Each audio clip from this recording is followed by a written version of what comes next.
Practice makes perfect.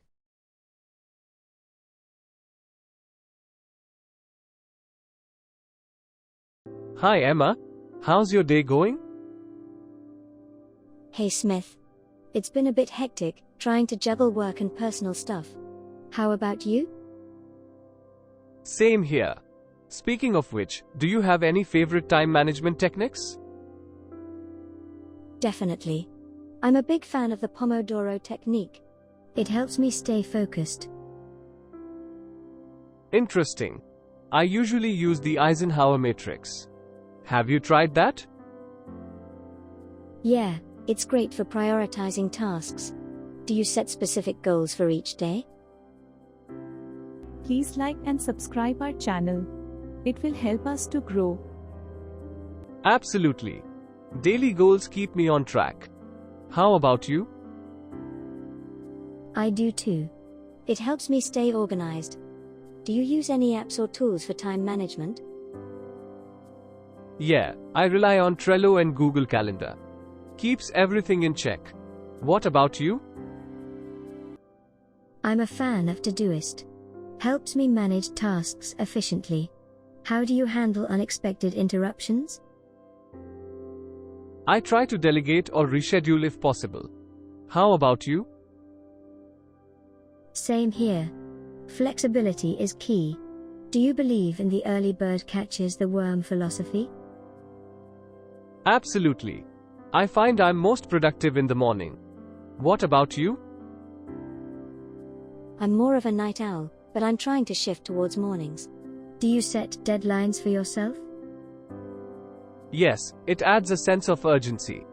How about you? Definitely. It keeps me accountable. What's your biggest time-wasting habit? Probably too much social media scrolling. You? Same.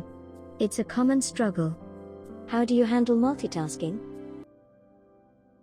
I try not to. It usually leads to errors. What's your take on it?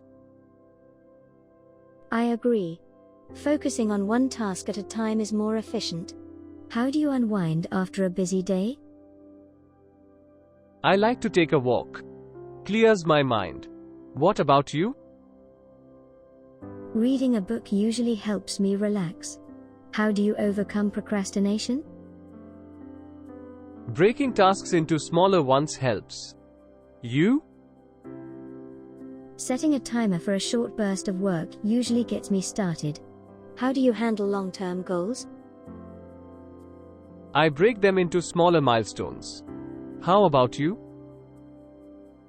Same strategy. It makes big goals more manageable.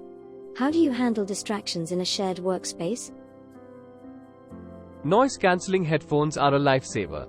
What's your go-to method? Earplugs for me. They do the trick. Do you believe in the power of saying no? Absolutely, it's crucial for prioritizing. Your thoughts? Totally agree.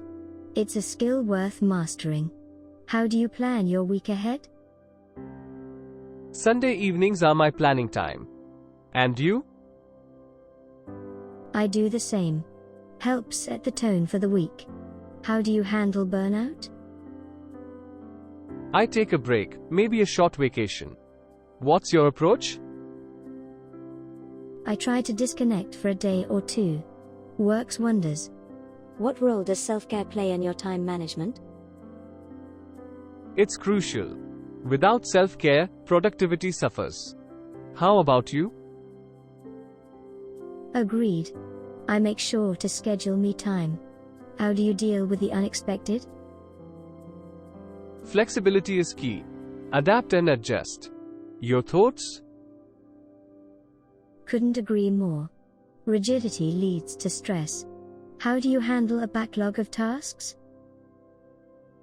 Prioritizing and tackling high-priority items first. What about you? Same approach. It's all about prioritization. Do you have any rituals to start and end your workday? A cup of coffee in the morning and a to-do list review at night. How about you? A quick meditation in the morning and journaling before bed keeps me centered. How do you stay motivated on tedious tasks? I break them into smaller, more manageable parts. What's your trick? Music helps me power through. Do you believe in work-life balance? Absolutely. It's crucial for overall well-being. Thoughts? Totally agree. Burnout is real without it. How do you handle perfectionism? I remind myself that done is better than perfect. And you? Same philosophy. Perfectionism can be paralyzing. How do you handle technology distractions? I use apps that block distracting websites. Your strategy? I turn off notifications and set specific times for checking emails and social media. How do you handle tasks you don't enjoy? I tackle them first thing in the morning. What's your approach? I mix them with tasks I enjoy to keep motivation up. How do you prioritize personal and professional development? I schedule dedicated time for both. What about you? Same. Continuous improvement is essential. How do you handle a task that takes longer than expected? I reassess and adjust my schedule. How about you? I try not to panic, reevaluate, and extend the deadline if needed. How do you handle feedback on your time management? I'm open to it. Constructive feedback is always welcome. Your thoughts? Same here. It's a learning opportunity. How do you handle last-minute requests? I assess urgency and importance. What's your approach? Same. Urgency doesn't always mean priority. How do you avoid overcommitting? I check my schedule before agreeing to anything. How about you? I've learned to say no when I feel overwhelmed. It's liberating. How do you handle setbacks? I reflect on what went wrong and adjust my approach. Your strategy? Same. It's a chance to learn and grow. How do you handle time zone differences in your schedule? I use a world clock app to keep track. Your approach? Same here. It's essential for virtual meetings. How do you balance short-term and long-term goals? I make sure my short-term goals align with my long-term vision. Thoughts? Agreed. It ensures you're on the right path. How do you handle the pressure of tight deadlines? I break the task into smaller parts and focus on one at a time. How about you? Deep breathing helps me stay calm. How do you handle the guilt of taking breaks? I remind myself breaks are necessary for productivity. Your take? Same here. Breaks are like mini recharges. How do you handle unscheduled meetings? I try to keep them short and focused. Your strategy? I set clear agendas beforehand to keep them on track. How do you handle the balance between delegation and doing it yourself? I delegate tasks that others can handle better, freeing up my time. What's your approach? Same here. It's about leveraging strengths. How do you handle tasks that don't align with your goals? I assess their importance and urgency. Your strategy? If they don't align, I try to delegate or decline. How do you handle continuous interruptions? I communicate my need for focus and set specific times for interruptions. What's your approach? I do the same. Boundaries are crucial. How do you handle the guilt of not completing your to-do list? I review and reschedule unfinished tasks. Your thoughts? Same. It's about adapting, not dwelling on what's not done. How do you handle personal emergencies impacting work? I communicate with my team and adjust deadlines. What's your strategy? Same. Communication is key in those situations. How do you handle self-doubt affecting your productivity? I remind myself of past successes. Your approach? Positive affirmations help me overcome self-doubt. How do you handle the transition between work and personal life? I have a set routine to signify the end of the workday. What about you? I turn off work notifications and focus on personal activities. How do you handle long meetings that seem unproductive? I try to steer them back on track or suggest a follow-up. Your strategy? I make sure to have a clear agenda beforehand to prevent that. How do you handle conflicting priorities? I assess urgency and impact to determine priority. What's your approach? Same. It's about making informed decisions. How do you handle tasks that require collaboration? Clear communication and setting expectations are crucial. Your thoughts? Agreed. Collaboration is effective with a solid plan. How do you handle the pressure of constant connectivity? I set boundaries and specific times for checking messages. What about you? Same. It's important for work-life balance. How do you handle conflicting deadlines? I negotiate and communicate with stakeholders. Your strategy? Same. Open communication is key in those situations. How do you handle the guilt of taking vacation days? I remind myself that breaks are essential for long-term productivity. Your approach? Same here. It's crucial for mental well-being. Emma, do you set specific time blocks for deep work? Yes, I find uninterrupted time helps me focus. Do you use any specific techniques for overcoming procrastination? Breaking tasks into smaller steps usually helps. How about you? I set a timer for 25 minutes and commit to working on a task. It's a game changer. How do you handle the balance between urgent and important tasks?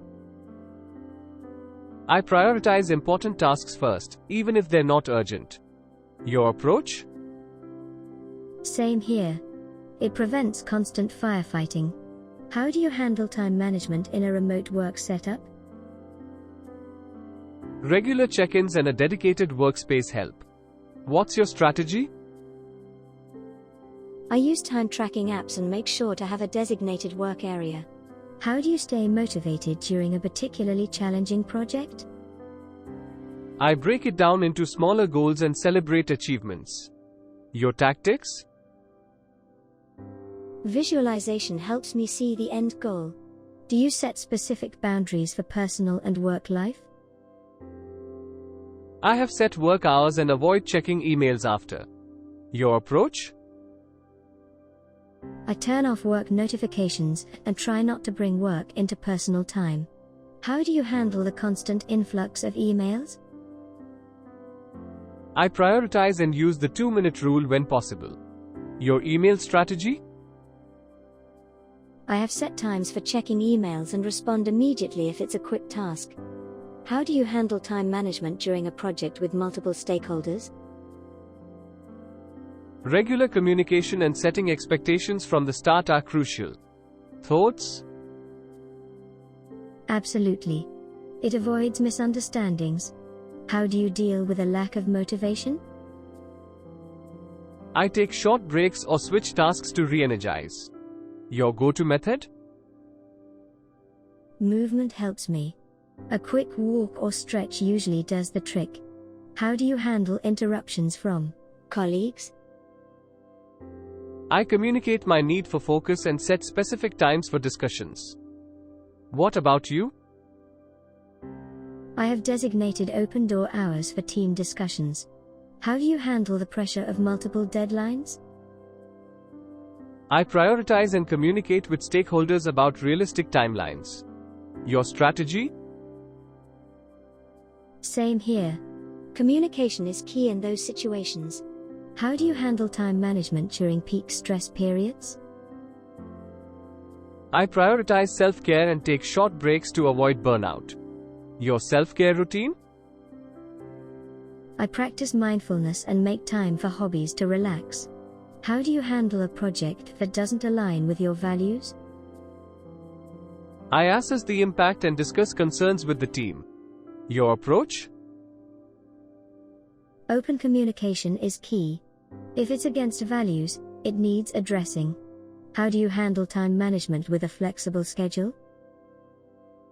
I still set specific work hours and breaks to maintain structure. Your approach?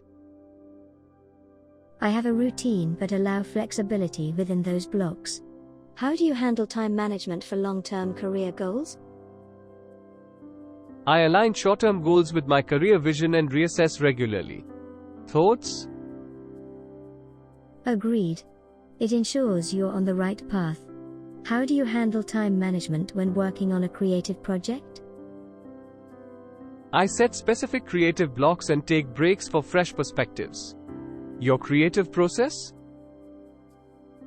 I need a mix of structure and spontaneity to stay creative. How do you handle time management when learning a new skill? I set dedicated learning time and break it into smaller chunks. Your learning strategy?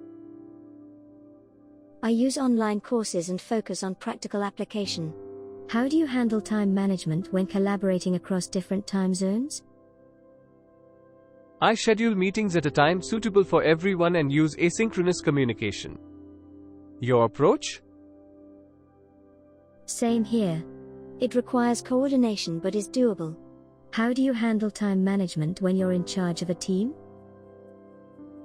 Clear communication, setting expectations, and regular check-ins are essential. Your leadership style? I lead with empathy and encourage open communication within the team. How do you handle the guilt of taking breaks during a busy day? I remind myself breaks enhance productivity. Your perspective? Breaks are necessary for mental well-being. I view them as a productivity booster. How do you handle time management when working on multiple projects simultaneously? I use project management tools to track progress and prioritize tasks. Your multitasking strategy? I designate specific time blocks for each project and avoid overlapping tasks. How do you handle time management when dealing with unexpected crises? I prioritize and focus on immediate solutions, then reassess for long-term fixes. Your crisis management strategy? Same here. It's about triage and then strategic planning. How do you handle time management when faced with conflicting advice on prioritizing tasks? I assess the source and align advice with my overall goals. Thoughts? Agreed. It's about filtering advice to suit your unique situation. How do you handle time management when waiting for input from others? I use the time for other tasks on my to-do list or take a short break. Your waiting strategy? I do the same. It's about making the most of the available time. How do you handle time management when dealing with a micromanaging boss? I maintain open communication and provide regular updates. Your approach? Same here. Transparency helps build trust. How do you handle time management when facing unexpected technical issues? I troubleshoot briefly and, if needed, shift to another task while waiting for a resolution. Your technical glitch strategy? I ask for IT support and move on to a task that doesn't rely on the tech in question. How do you handle time management when working on creative projects with tight deadlines? I prioritize tasks within the creative process and communicate any potential delays. Your creative deadline strategy? I build in buffers for unexpected creative blocks and revisions. How do you handle time management when collaborating with international teams with different work cultures? I take time to understand cultural nuances and adapt communication styles. Your cross-cultural collaboration strategy? Same here. It's about fostering understanding and open communication. How do you handle time management when balancing a side project with a full-time job? I allocate specific time blocks for the side project and communicate expectations with both teams. Your side project strategy? I ensure the side project aligns with my long-term goals and doesn't compromise my full-time job. How do you handle time management when dealing with a heavy workload? I prioritize tasks and delegate when possible. Your high workload strategy? I break tasks into smaller parts and focus on one at a time to avoid feeling overwhelmed. How do you handle time management when dealing with unexpected personal emergencies? I communicate with my team, adjust deadlines, and if needed, seek support from colleagues. Your personal emergency strategy? Same here. Open communication is crucial in those situations. How do you handle time management when working on a project with unclear objectives? I seek clarification from stakeholders and create a roadmap based on the available information. Your strategy? Same here. It's about setting clear expectations and aligning goals. How do you handle time management when working on a task that requires intense focus? I eliminate distractions and set specific time blocks for concentrated work. Your focus strategy? I use noise-cancelling headphones and immerse myself in the task to maintain focus. How do you handle time management when dealing with repetitive tasks? I try to find ways to streamline or automate them. Your approach? Same here. Efficiency is key for repetitive tasks. How do you handle time management when transitioning between different roles within a project? I set a brief transition period to shift my mindset between roles. Your role transition strategy? I use a quick checklist to ensure I cover all aspects of the transition smoothly. How do you handle time management when faced with unexpected changes in project scope? I reassess priorities, communicate changes, and adjust the timeline accordingly. Your scope change strategy? Same here. It's about adapting to the new circumstances. How do you handle time management when dealing with a lack of motivation or creative block? I take a short break or switch to a different task to refresh my mind. Your motivation boost strategy? Movement helps me. A quick walk or stretch usually does the trick. How do you handle time management when working on a project with a team spread across different time zones? I schedule meetings at a time suitable for everyone and use asynchronous communication. Your global team collaboration strategy? Same here. It requires coordination but is doable. How do you handle time management when working on a project with tight deadlines and conflicting priorities? I assess urgency and impact to determine priority and communicate with stakeholders. Your tight deadline strategy? Same here. Clear communication is key in those situations. How do you handle time management when working on a project with a high degree of uncertainty? I focus on what's within my control, seek guidance, and adapt as needed.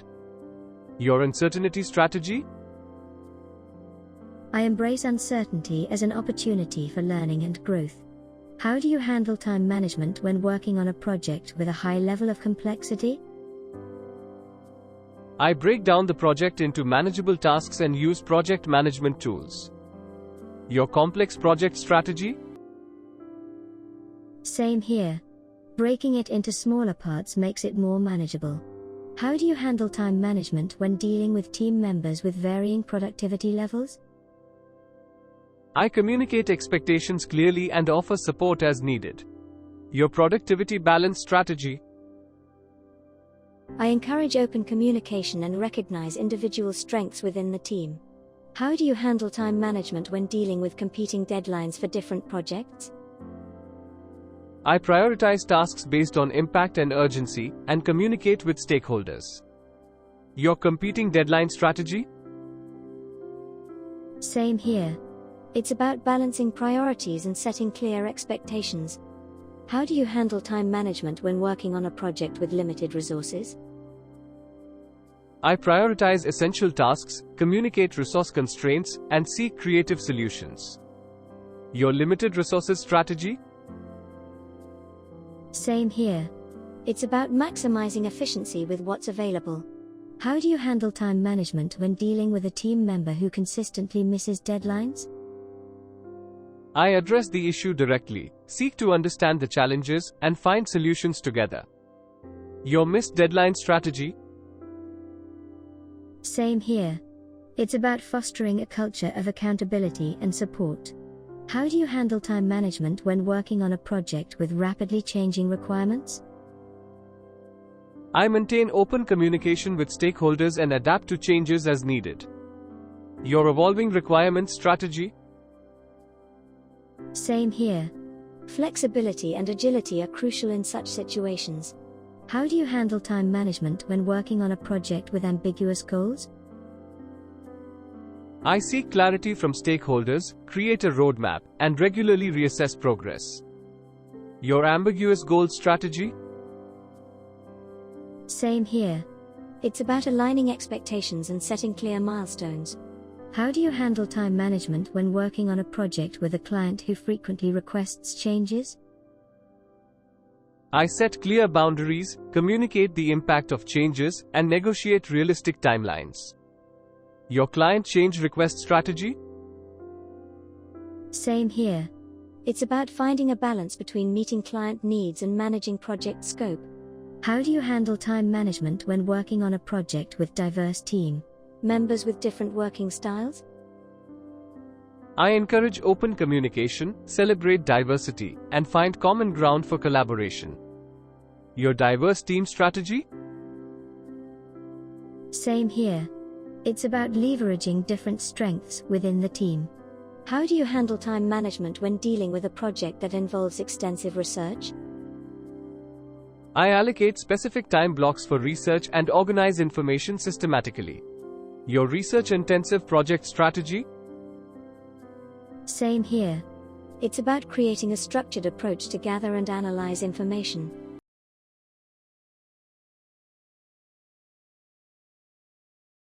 Hey Emma, have you ever been to Paris? Yes, I have. It's such a stylish city. Speaking of style, what's your go-to fashion accessory? I love a good watch. How about you? Do you have a favorite accessory? Definitely scarves, especially in the colder months. They can really elevate an outfit. By the way, where do you usually shop for your clothes? I'm a fan of local boutiques. How about you, Emma? Online or in store? Both, actually. I enjoy the convenience of online shopping, but there's something special about trying on clothes in a store. Do you follow any fashion influencers or designers? Please like and subscribe our channel. It will help us to grow.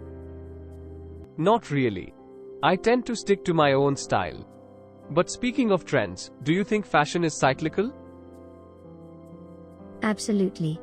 It's interesting to see how trends from the past make a comeback. What's your opinion on sustainable fashion? I think it's important.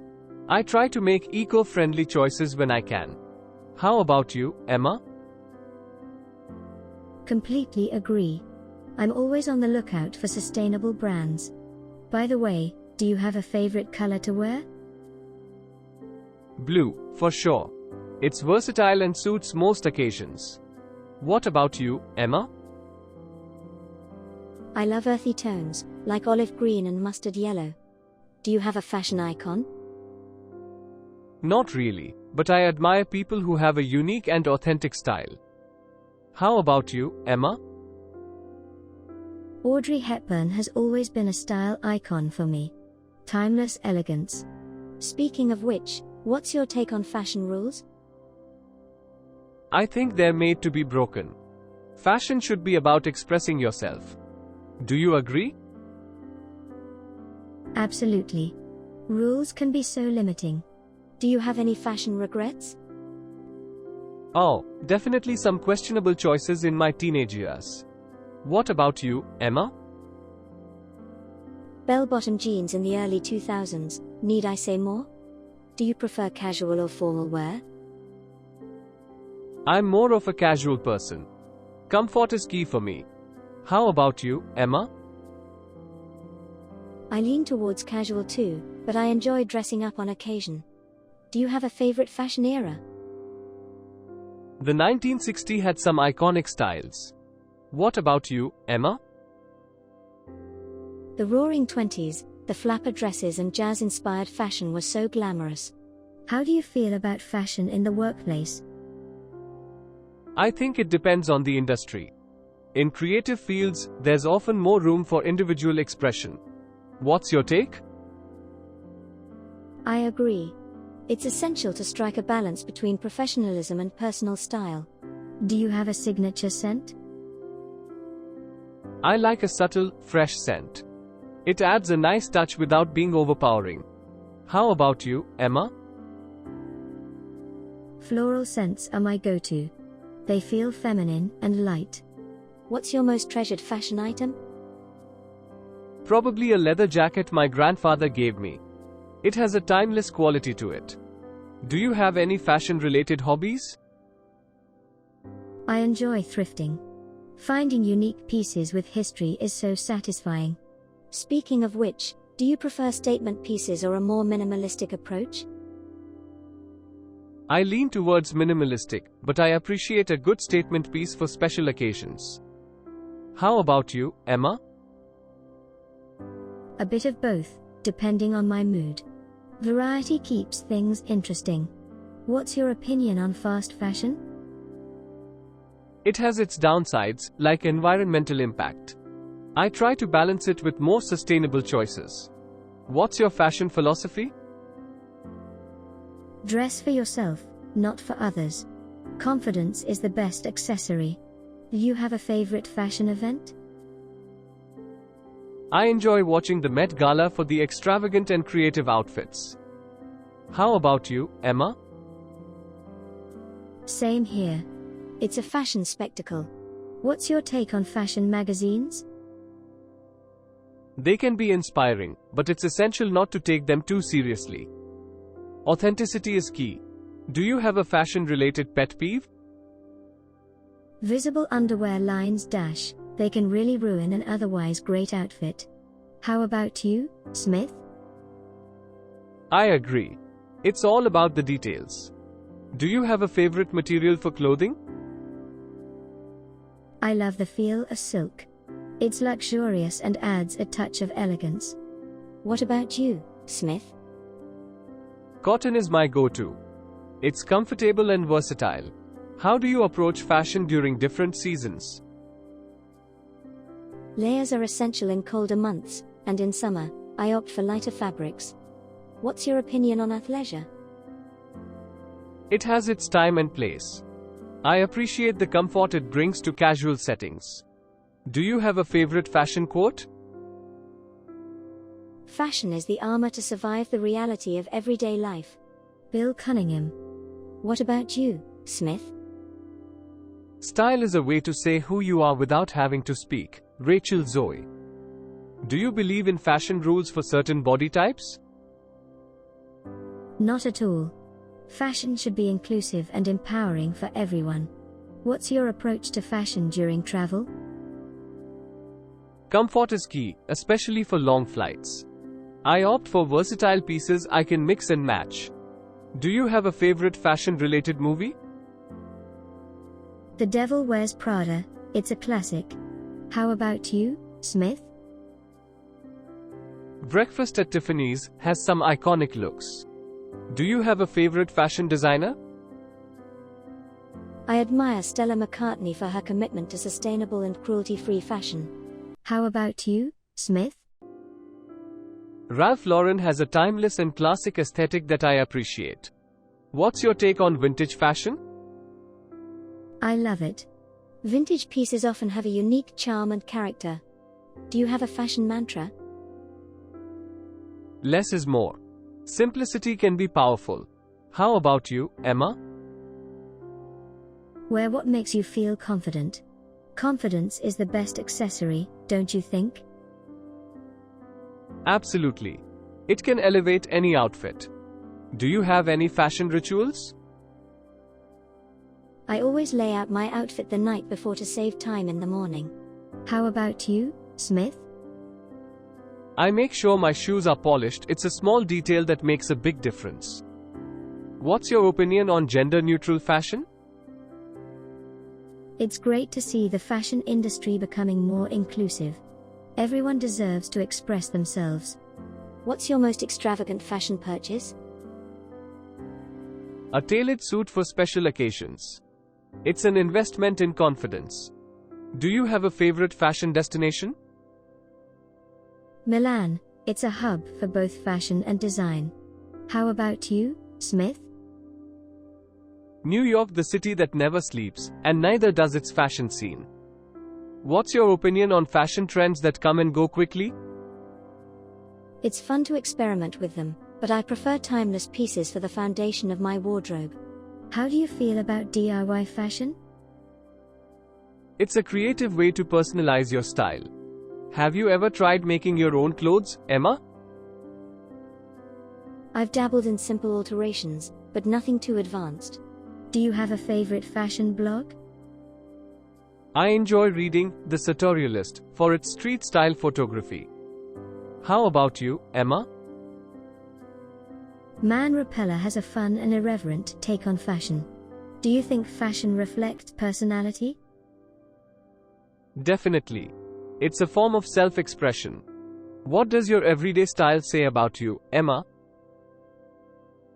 I think it reflects my laid-back and practical approach to life. How important is color coordination in an outfit? It adds a polished touch. Coordinating colors can make an outfit look more thought out. Do you have a favorite fashion event you've attended? I once went to a local fashion show in London. It was a great experience. Have you ever had a fashion disaster moment? A mismatched outfit for a friend's wedding. I cringe just thinking about it. What about you, Emma? Accidentally wearing two different shoes to work, not my finest moment. How do you feel about fashion collaborations? I think they can bring fresh and innovative ideas. Have you ever bought something influenced by a celebrity's style? Guilty as charged. Sometimes their fashion choices are just too tempting to resist. What's your take on fashion and cultural appropriation? It's crucial to be respectful and appreciative rather than appropriative. Do you have a favorite fashion trend from your teenage years?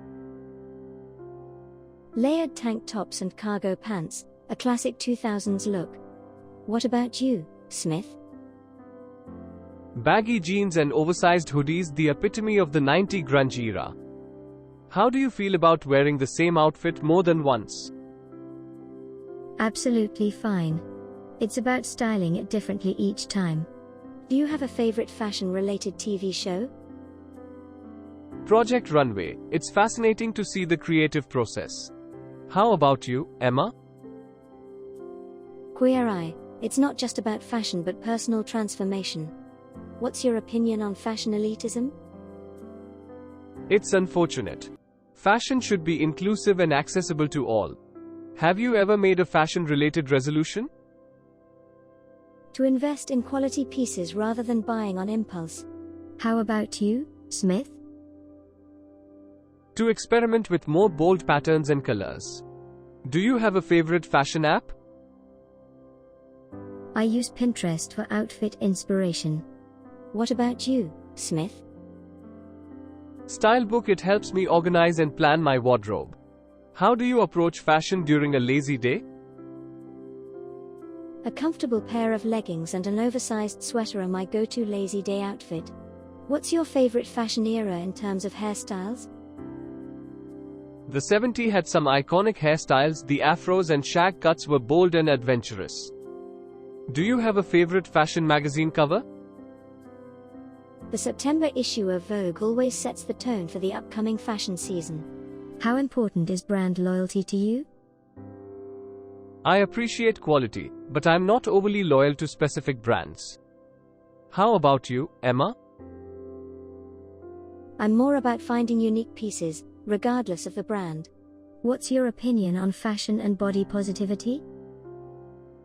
It's essential. Everyone should feel confident and beautiful in their own skin. Do you have a favorite fashion museum? The Costume Institute at the Met. The exhibits are always stunning. How do you feel about fashion rules for different age groups? Age is just a number. People should wear what makes them feel good at any age. What's your take on fashion and social media? It has its pros and cons. It's a great platform for self-expression but can also perpetuate unrealistic standards. Do you have a favorite fashion-related book? The Little Black Book of Style by Nina Garcia. It's a classic guide. How about you, Emma? The Devil Wears Prada by Lauren Weisberger, the book that inspired the iconic movie. Do you have a favorite fashion podcast? I enjoy listening to The Business of Fashion for industry insights. What's your take on fashion and identity? Fashion is a powerful tool for expressing one's identity. Do you have a favorite fashion exhibition you've visited? The Alexander McQueen Savage Beauty exhibition was breathtaking. Have you ever participated in a fashion challenge? I did a 30-day wardrobe challenge once. It was a fun way to mix up my style. How do you feel about fashion and self-esteem? It can boost confidence, but it's essential not to rely solely on external validation. What's your fashion prediction for the next big trend? I think sustainable and ethical fashion will continue to gain popularity, and more brands will embrace these values. Emma, do you have a favorite fashion era that you draw inspiration from when putting together your outfits? Absolutely, Smith. I love the elegance of the 1950s, the silhouettes and attention to detail are timeless. Speaking of details, how do you feel about mixing patterns in an outfit? I think it can be done tastefully. It adds a bit of personality, but balance is key. What's your opinion on fashion influencers impacting trends? They have a significant influence, for better or worse. It's interesting to see how trends spread through social media. Have you ever tried to recreate a celebrity's look? Not intentionally, but I've been inspired by certain looks. Celebrities can be a great source of style inspiration. What's your favorite type of footwear? Boots. They're versatile and can be dressed up or down. How about you, Smith? Sneakers are my go-to. Comfort is a top priority for me. Do you have a favorite fashion-related event you've attended? I once went to a vintage fashion fair in Berlin. It was a treasure trove of unique pieces. Have you ever participated in a fashion show, even just for fun? Not a full-fledged show, but I did model for a friend's fashion school project once. It was a unique experience. How do you feel about fashion as a form of self-expression? It's one of the most powerful forms of self-expression, in my opinion. Your style can say a lot about who you are. Do you have a favorite fashion-related documentary? Dior and I. It provides a fascinating behind-the-scenes look at the fashion industry. What's your take on cultural influences in fashion? I think it's wonderful when different cultures inspire fashion. It becomes a celebration of diversity. How do you approach fashion when attending a special event? I like to dress to the occasion. It's a chance to have a bit of fun with my outfit. Do you have a favorite fashion color palette? Earthy tones and pastels, they're easy on the eyes and versatile. What's your go-to hairstyle when you want to keep it simple? A classic slicked back look. It's simple yet polished. How about you, Emma? A messy bun. It's effortless and perfect for casual days. Do you have a favorite fashion trend that you wish would make a comeback? I'd love to see more appreciation for vintage formal wear, the elegance of suits and gowns from the past. What about you, Emma? Capes. They add a touch of drama to any outfit. Do you think fashion is influenced more by art or practicality? It's a delicate balance, but I believe art plays a significant role in pushing the boundaries of fashion. How do you feel about fashion and age-appropriate dressing? I think age shouldn't limit anyone's style choices. Wear what makes you feel good, regardless of age. Have you ever tried designing your own clothes? Not professionally, but I've played around with customizing some pieces. It's a fun way to experiment with personal style. What's your opinion on the fashion industry's impact on body image? It can be problematic, especially with unrealistic beauty standards. There's a need for more diversity and inclusivity. How do you feel about fashion collaborations with artists or musicians? I think it's a brilliant way to merge different forms of creativity.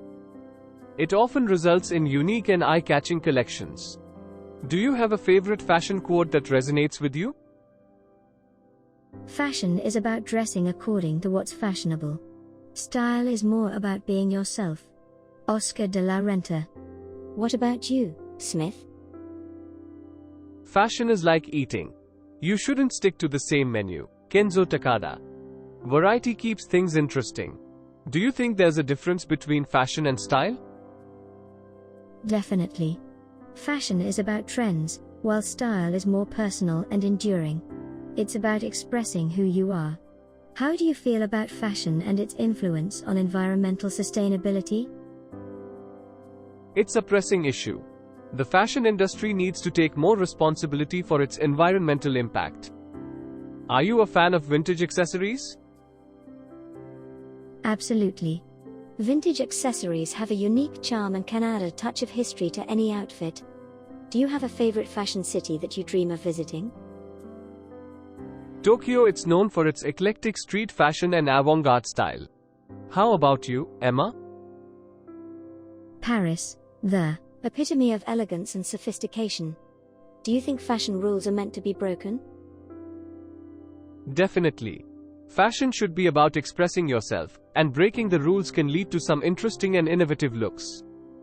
How do you feel about fashion and its connection to personal memories? Clothes often carry memories and emotions. Certain pieces can transport you back to specific moments in your life. What's your opinion on fashion and its influence on confidence? I believe in the power of a good outfit to boost confidence. When you feel good in what you're wearing, it shows. Have you ever participated in a clothing swap? Yes, a few times. It's a sustainable way to refresh your wardrobe. How about you, Smith? I haven't, but it sounds like a great way to mix up your style without contributing to fashion waste. What's your take on fashion and its connection to cultural identity? Fashion is a beautiful way to celebrate and express cultural identity. Traditional clothing often holds deep cultural significance. Do you have a favorite fashion podcast episode? I enjoyed a podcast episode discussing the intersection of technology and fashion. It's fascinating how they influence each other. How do you feel about the influence of street style on high fashion? I love it. Street style is often more relatable and authentic, and it's inspiring to see how it influences high-end fashion. Do you have a favorite fashion exhibition theme? I once saw an exhibition focusing on the evolution of denim from workwear to a fashion staple. It was interesting to see its journey. How important is fashion in creating a first impression? It can play a significant role. Your outfit is often the first thing people notice, and it can set the tone for the impression you make. What's your opinion on fashion and its connection to societal norms? Fashion can both reflect and challenge societal norms. It has the power to influence and be influenced by societal shifts. How do you feel about fashion and its portrayal in mainstream media?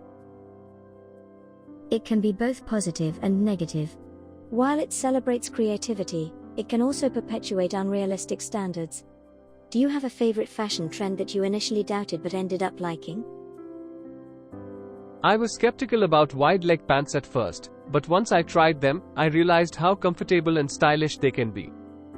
Have you ever attended a themed costume party with a fashion twist? Yes, a fashion through the decades party. It was a blast seeing everyone's interpretations of different eras. Do you have a favorite fashion-related memory from your childhood? My grandmother used to sew clothes for me.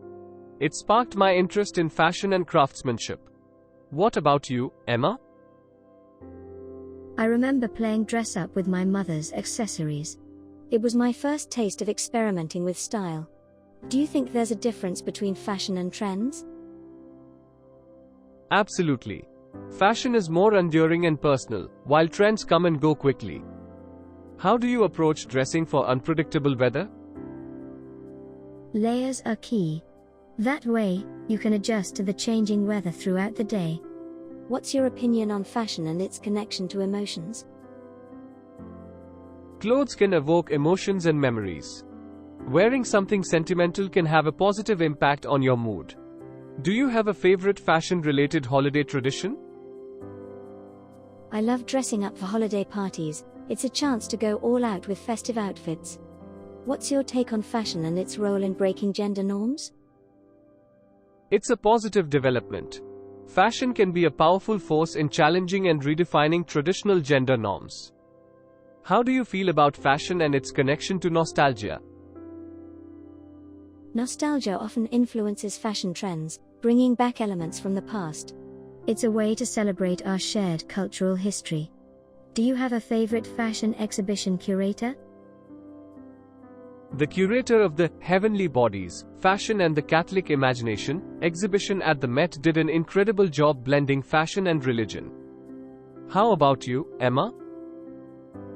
I appreciate curators who bring a fresh perspective, like those who explore the intersection of fashion and technology. Do you have a favorite fashion-related memory from a trip? I once stumbled upon a hidden vintage store in Tokyo. It was a goldmine of unique and rare finds. Have you ever attended a fashion-related workshop? Yes, a sustainable fashion workshop. It was enlightening to learn about eco-friendly practices in the industry. What's your opinion on fashion and its connection to confidence in the workplace? Dressing professionally can certainly boost confidence in the workplace. It's a way of expressing competence and professionalism. How do you feel about fashion and its connection to cultural appropriation? It's crucial to be aware and respectful. Cultural elements should be celebrated without appropriating or disrespecting their origins. Do you have a favorite fashion exhibition that showcased innovative materials? I attended an exhibition that highlighted the use of sustainable and innovative materials in fashion. It was inspiring to see the industry's commitment to change. What's your opinion on fashion and its role in supporting social causes? It's great to see brands using their influence to raise awareness and support social causes. Fashion has the power to drive positive change. How do you feel about fashion and its influence on personal relationships? Shared style preferences can be a fun bonding element in relationships. Couples often influence each other's fashion choices. Do you have a favorite fashion-themed event you've hosted or attended? I once hosted a fashion swap party with friends. It was a sustainable way to refresh our wardrobes and have a good time together. How important is versatility in your wardrobe? Very important. I prefer pieces that can be dressed up or down, providing more options for different occasions. Do you have a favorite fashion-related memory from a family gathering? My family has a tradition of dressing up for holiday dinners. It adds a touch of elegance and festivity to the celebrations. What's your opinion on fashion and its connection to cultural diversity? Cultural diversity should be celebrated in fashion. It adds richness and uniqueness to the industry. How do you feel about fashion and its influence on personal development? Personal style evolution often mirrors personal growth. It's a visual representation of one's journey and experiences. Do you have a favorite fashion challenge that you've taken on? I participated in a 1 week, 1 wardrobe challenge wearing the same pieces in different ways each day. It was surprisingly enjoyable. How do you approach fashion during a creative block? I go back to basics, simple, classic pieces often help reset my creativity. What's your opinion on fashion and its connection to emotional well-being? The right outfit can have a positive impact on your mood. It's a form of self-care and self-expression. Do you have a favorite fashion-related memory from a music concert? Attending a music festival where everyone embraced bohemian style. It was a sea of creativity and individuality. What's your take on fashion and its connection to confidence in social situations? Confidence in what you wear can make social interactions more comfortable. It's like armor for social settings. How do you feel about fashion and its connection to personal values? Fashion choices can reflect personal values, especially in terms of sustainability and ethical consumption. It's a way to align style with principles. Do you have a favorite fashion-themed video game or app? I played a fashion simulation game where you manage your own boutique. It was surprisingly addictive. How about you, Emma? I enjoy using an app that helps me organize my closet and plan outfits. It streamlines the decision-making process. What's your opinion on fashion and its connection to personal freedom? Fashion is a form of personal expression, and having the freedom to choose how you present yourself is a fundamental aspect of personal freedom. How do you approach fashion during a busy day? I opt for comfortable yet stylish pieces that can transition seamlessly from work to any evening plans. Do you have a favorite fashion-related memory from a romantic date? I once surprised my partner with tickets to a Broadway show, and we both dressed up for a special night out. It added to the magical atmosphere. What's your take on fashion and its connection to confidence in romantic relationships? Feeling confident in what you wear can enhance the romantic experience. It's about feeling your best and enjoying the moment. How do you feel about fashion and its connection to environmental awareness? Do you have a favorite fashion-related quote that resonates with your outlook on style? Fashion is what you buy, style is what you do with it. Unknown. It emphasizes the importance of personal interpretation. What about you, Smith? Style is knowing who you are, what you want to say, and not giving a damn. Orson Welles. It captures the essence of individuality. How do you feel about fashion and its connection to seasonal trends? I enjoy experimenting with seasonal trends, but I don't let them dictate my entire wardrobe. It's about incorporating what resonates with my style. Do you have a favorite fashion-related memory from a vacation? I remember finding a unique handmade hat at a local market during a trip to Marrakesh. It's become a cherished souvenir with a story. How about you, Emma? Exploring vintage shops in Amsterdam and stumbling upon a beautiful silk scarf that became a symbol of that trip. Do you have a favorite fashion-related memory from a cultural event? Attending a traditional Japanese tea ceremony and being fascinated by the elegant kimonos worn by the hosts. It was a beautiful fusion of culture and style. What's your opinion on fashion and its connection to personal growth? Personal growth often reflects in style evolution. As we change, our fashion choices evolve, becoming a visual diary of our journey. How do you approach fashion during a creative block? I turn to fashion blogs and magazines for inspiration. Seeing how others play with style often sparks new ideas. What's your opinion on fashion and its connection to cultural heritage? Cultural heritage is a rich source of inspiration. Incorporating elements from different cultures respectfully can create stunning and meaningful looks. Do you have a favorite fashion-related memory from a milestone celebration? Dressing up for my sister's wedding was memorable.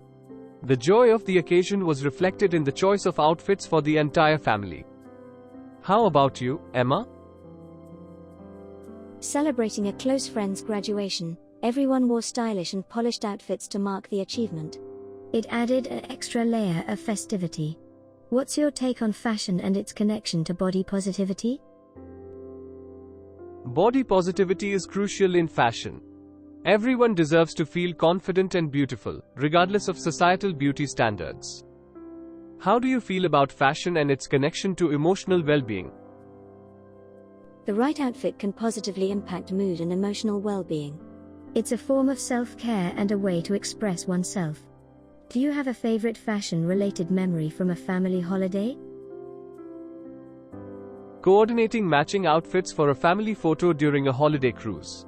It added a fun and festive touch to the vacation. What's your opinion on fashion and its connection to personal values? Personal values should guide fashion choices, especially in terms of sustainability, ethical practices, and supporting responsible brands. Do you have a favorite fashion-related memory from a spontaneous adventure? Exploring a local flea market during a spontaneous road trip and finding a unique vintage leather jacket. It became a symbol of that impromptu adventure. How do you feel about fashion and its connection to personal freedom? Fashion is a powerful tool for personal freedom, allowing individuals to express themselves and challenge societal norms. It's a form of creative autonomy. Do you have a favorite fashion-related memory from a cultural festival? Attending a Diwali celebration and being mesmerized by the vibrant colors and traditional attire. It was a visual feast of cultural diversity. What's your take on fashion and its connection to technological advancements? Technology has revolutionized the fashion industry, from online shopping to innovative fabrics. It's exciting to see how tech influences style. Do you have a favorite fashion-related memory from a friend's milestone?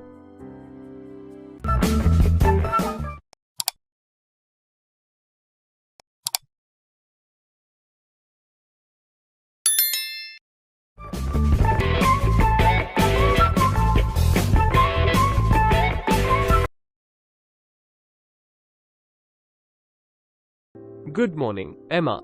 Have you ever wondered about the origins of idioms and expressions? Good morning, Smith.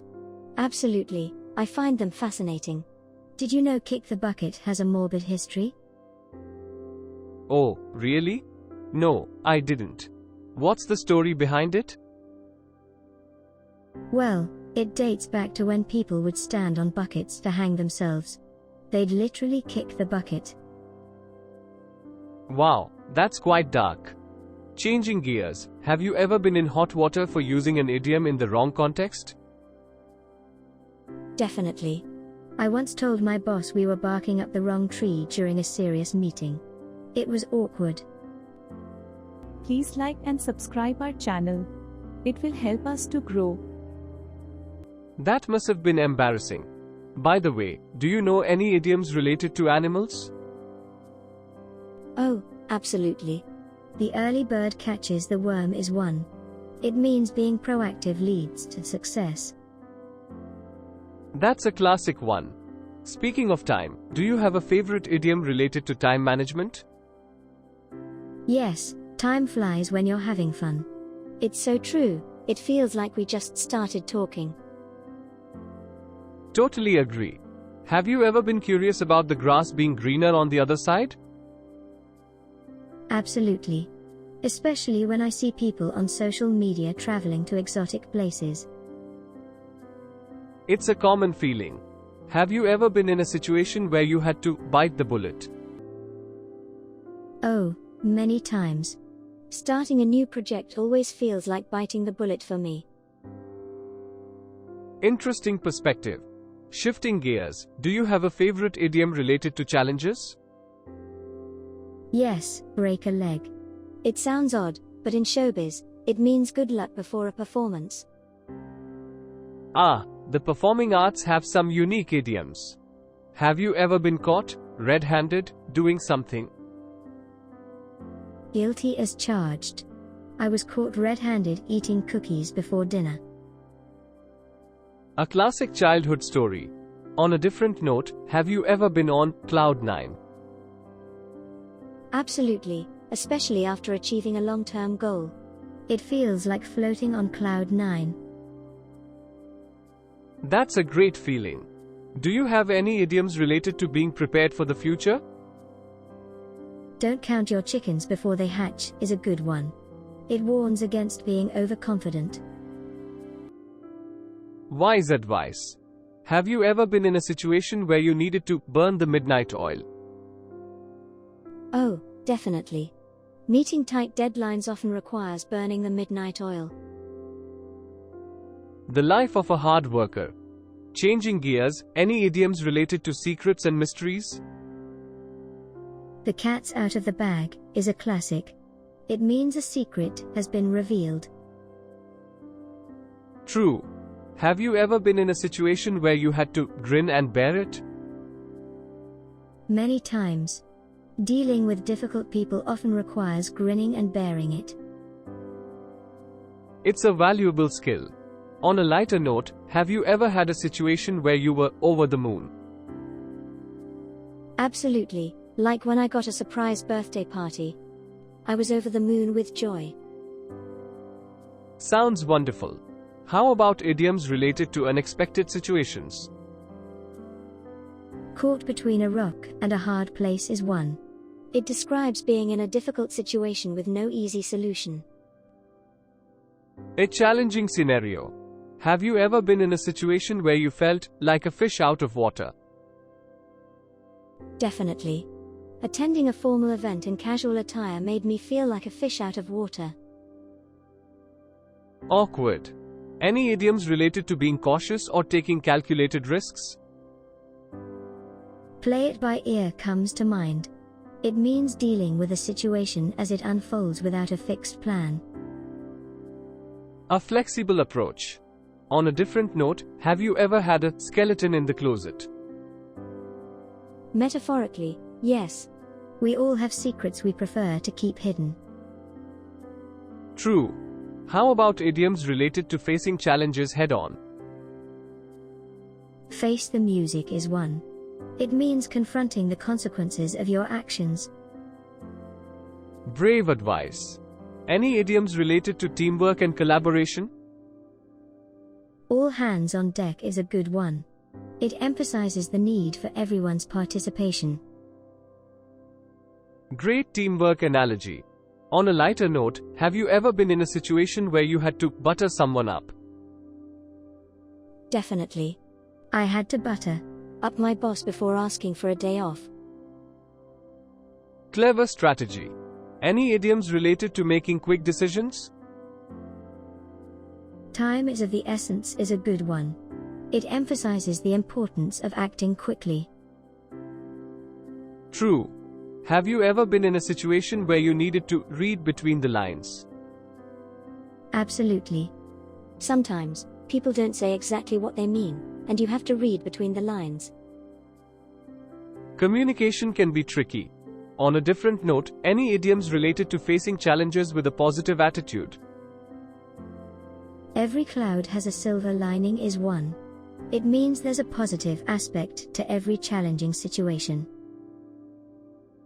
Optimistic perspective. Have you ever been in a situation where you needed to cut to the chase? Many times. When time is limited, it's best to cut to the chase and get to the main point. Efficient. How about idioms related to achieving success through hard work? Blood, sweat, and tears is a classic. It symbolizes the effort and sacrifice required for success. A powerful expression. On a different note, have you ever had to take the bull by the horns? Absolutely. When faced with a challenging situation, sometimes you have to take the bull by the horns and confront it head-on. Bold approach. Any idioms related to facing criticism or negative feedback? Take it with a grain of salt is good advice. It means not taking criticism too seriously. Wise perspective. Have you ever been in a situation where you needed to hit the nail on the head? Definitely. When discussing a complex topic, it's important to hit the nail on the head and address the main issue. Precision is key. How about idioms related to finding the right solution? The devil is in the details is a good one. It emphasizes the importance of paying attention to small details. Attention to detail is crucial. On a different note, have you ever been in a situation where you needed to burn bridges? Thankfully, no. Burning bridges means damaging relationships, and I try to avoid that. Smart choice. Any idioms related to taking risks and embracing uncertainty? Roll the dice is one. It means taking a chance or accepting uncertainty. A gamble. Have you ever been in a situation where you needed to keep your fingers crossed?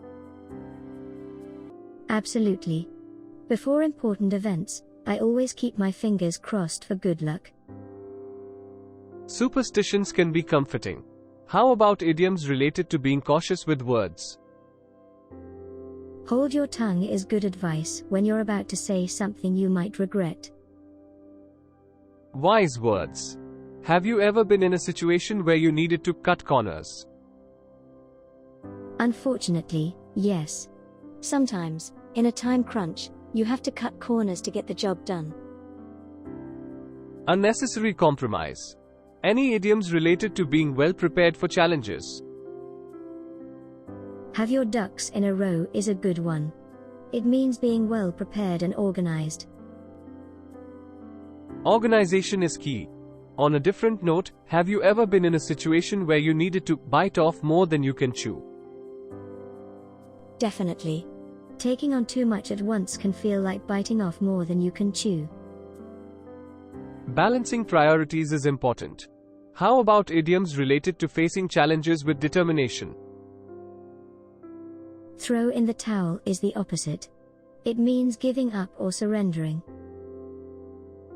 Perseverance is key. Have you ever been in a situation where you needed to take the bull by the horns? I think you asked that already, Smith. But yes, there have been situations where I had to take the bull by the horns. Oops. My bad. Let's switch gears. Any idioms related to being well connected or having influence? Pulling strings is one. It means using personal connections to get things done. Networking is powerful. On a different note, have you ever been in a situation where you needed to keep a straight face? Oh, definitely. During serious meetings or when hearing unexpected news, keeping a straight face is important. Professionalism matters. How about idioms related to avoiding unnecessary conflict? Let sleeping dogs lie is good advice. It means avoiding unnecessary trouble or stirring up old issues. Peacekeeping is important. Have you ever been in a situation where you needed to grin and bear it? You asked that already, Smith.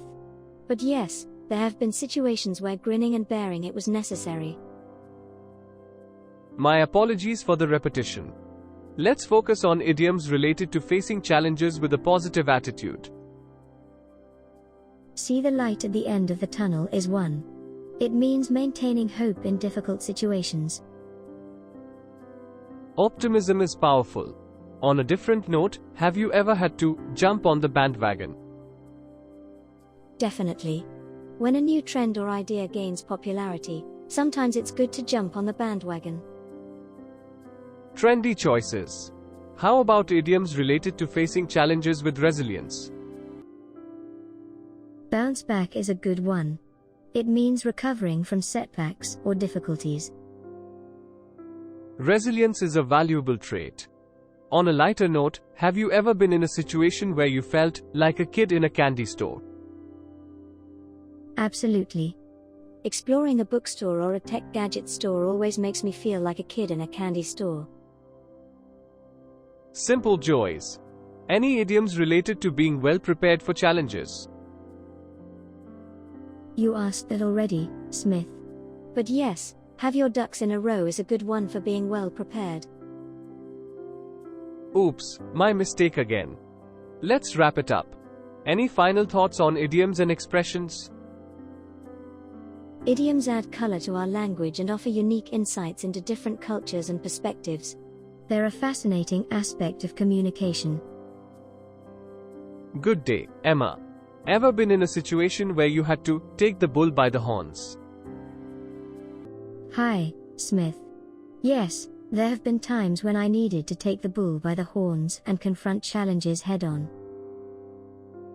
Facing challenges directly is crucial. Any idioms related to being cautious with words? Hold your horses comes to mind. It means to be patient and not rush into a decision or action.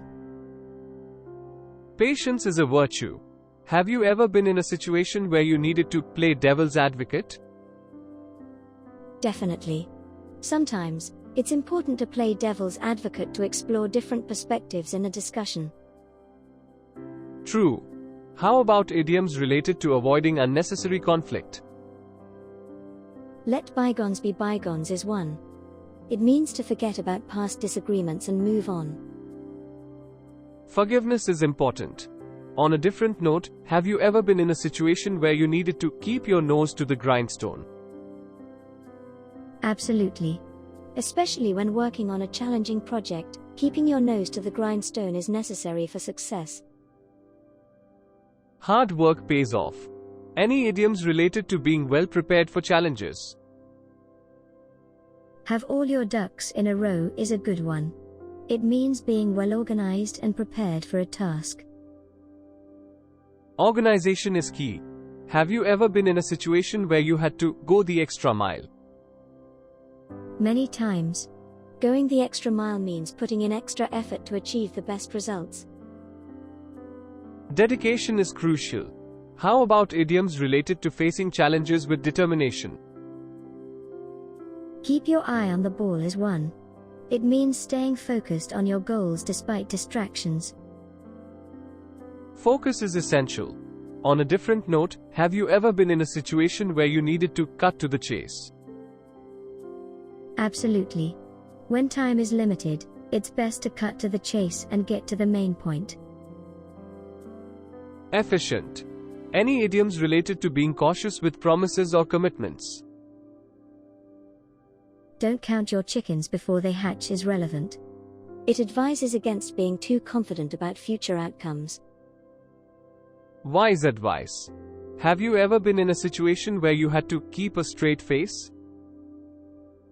Yes, especially during serious meetings or when hearing unexpected news. Keeping a straight face is crucial.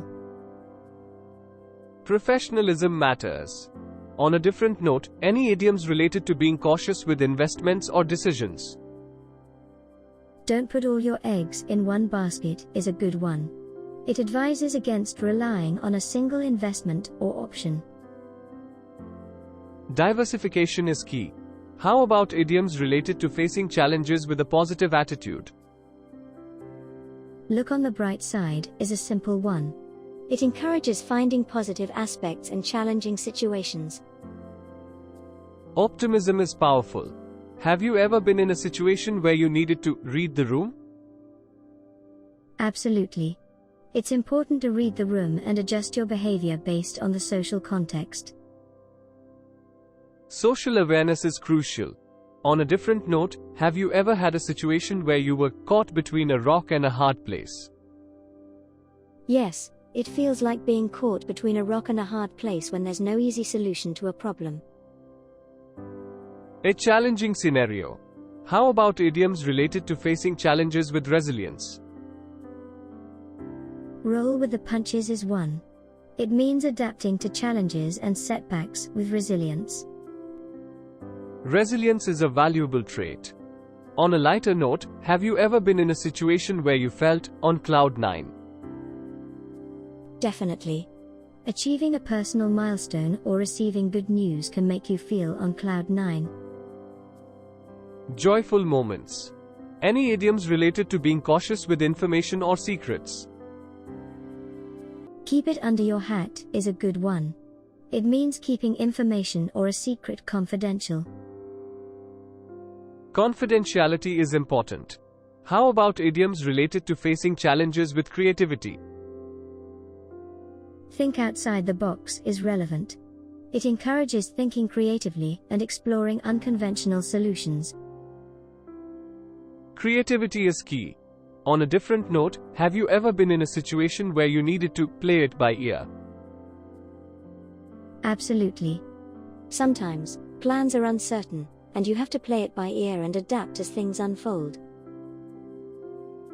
Flexibility is crucial. How about idioms related to facing challenges with adaptability? Go with the flow is one. It means being adaptable and accepting changes without resistance. Adaptability is a valuable trait. Have you ever been in a situation where you needed to hold your horses? Yes, especially when impatience could lead to hasty decisions. Holding your horses is about being patient. Patience is a virtue. On a different note, any idioms related to facing challenges with a positive outlook? Silver lining in the clouds is one. It emphasizes finding something positive in a challenging situation. Optimism in adversity. Have you ever been in a situation where you needed to turn over a new leaf? Definitely. Turning over a new leaf means making a fresh start or changing one's behavior. Growth and renewal. How about idioms related to facing challenges with a strategic approach? Play your cards right is relevant. It means making the right choices and decisions to achieve success. Strategic thinking is crucial. On a lighter note, have you ever been in a situation where you felt like a fish out of water? Yes, attending a formal event in casual attire made me feel like a fish out of water. Awkward situations. Any idioms related to avoiding unnecessary conflict? Let sleeping dogs lie is good advice. It means avoiding stirring up old issues or causing unnecessary trouble. Peacekeeping is important. On a different note, have you ever been in a situation where you needed to burn the midnight oil? Definitely. Meeting tight deadlines often requires burning the midnight oil. The life of a hard worker. How about idioms related to being cautious with information? Loose lips sink ships is a classic. It means being careful not to reveal sensitive or confidential information. Confidentiality is crucial. Have you ever been in a situation where you needed to bite the bullet? Oh, many times. Starting a new project always feels like biting the bullet for me. Brave decisions. On a different note, any idioms related to facing challenges with a calm demeanor? Keep your cool is one. It means maintaining a calm and composed demeanor, especially in challenging situations. Composure is important. Have you ever been in a situation where you needed to grin and bear it? Many times. Dealing with difficult people often requires grinning and bearing it. It's a valuable skill. On a lighter note, have you ever been in a situation where you felt like a kid in a candy store? Absolutely. Exploring a bookstore or a tech gadget store always makes me feel like a kid in a candy store. Simple joys. Any idioms related to facing challenges with a positive attitude? Every cloud has a silver lining is one. It means there's a positive aspect to every challenging situation. Optimistic perspective. Have you ever been in a situation where you needed to burn bridges? Thankfully, no. Burning bridges means damaging relationships, and I try to avoid that. Smart choice. On a different note, any idioms related to being cautious with promises or commitments? Put your money where your mouth is relevant. It means backing up words with actions or commitments. Actions speak louder than words. How about idioms related to facing challenges with a determined mindset? Leave no stone unturned is one. It means making every possible effort to achieve success. Determination is key. On a lighter note, have you ever had a situation where you were walking on air? Yes, after receiving unexpected good news, I felt like I was walking on air. Wonderful feeling. Any idioms related to facing challenges with courage? Take the bull by the horns is one. It means confronting challenges directly and with courage. Bold approach. On a different note, have you ever been in a situation where you needed to play it by ear? Absolutely. Sometimes, plans are uncertain, and you have to play it by ear and adapt as things unfold. Flexibility is crucial. How about idioms related to facing challenges with resilience? Bounce back is a good one. It means recovering from setbacks or difficulties. Resilience is a valuable trait. On a lighter note, have you ever been in a situation where you felt like a kid in a candy store? Absolutely.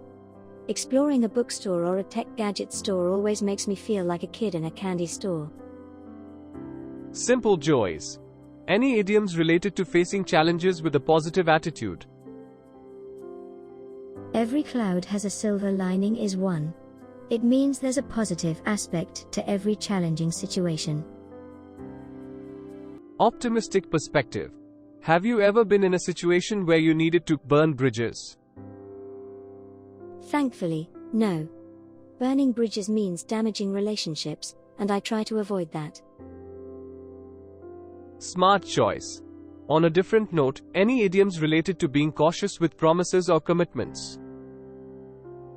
Put your money where your mouth is relevant. It means backing up words with actions or commitments. Actions speak louder than words. How about idioms related to facing challenges with a determined mindset? Leave no stone unturned is one. It means making every possible effort to achieve success. Determination is key. On a lighter note, have you ever had a situation where you were walking on air?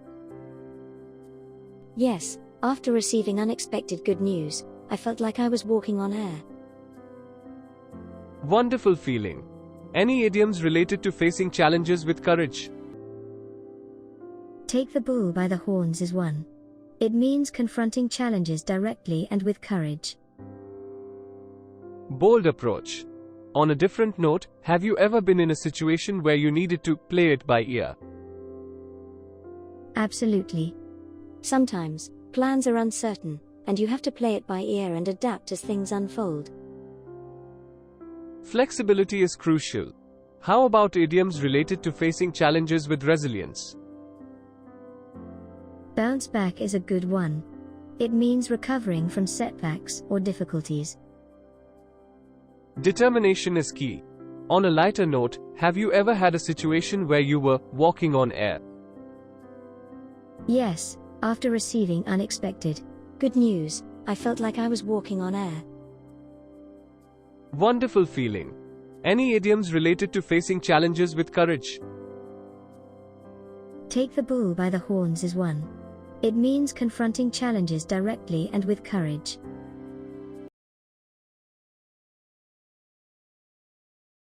Hi Emma, have you noticed how social media has become such a big part of our lives? Absolutely, Smith. It's almost impossible to imagine a day without checking our social accounts. Do you think social media has more positive or negative impacts on society? It's a mix of both. While it connects people, it can also contribute to issues like cyberbullying. How has social media changed the way we communicate with each other?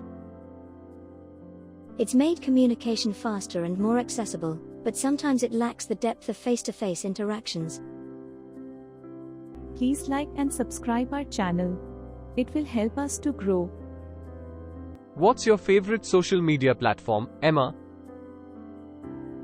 I enjoy Instagram because of its visual appeal. How about you? I'm more into Twitter for its real-time updates. Do you think social media affects mental health? Yes, there's evidence that excessive use can lead to anxiety and depression. Can social media be a positive force for social change?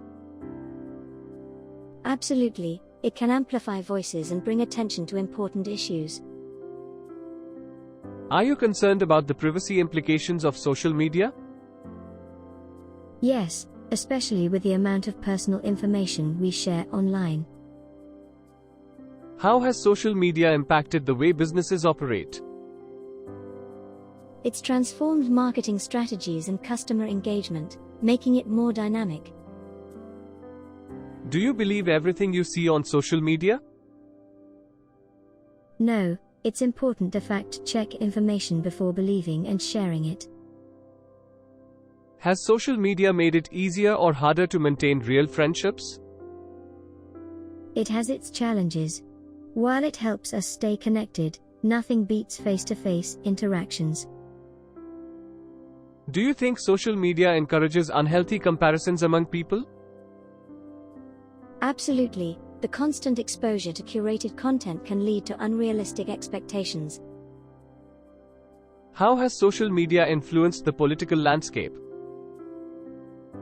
It has changed the way politicians communicate with the public and how voters engage in political discourse. Have you ever taken a break from social media for your well-being?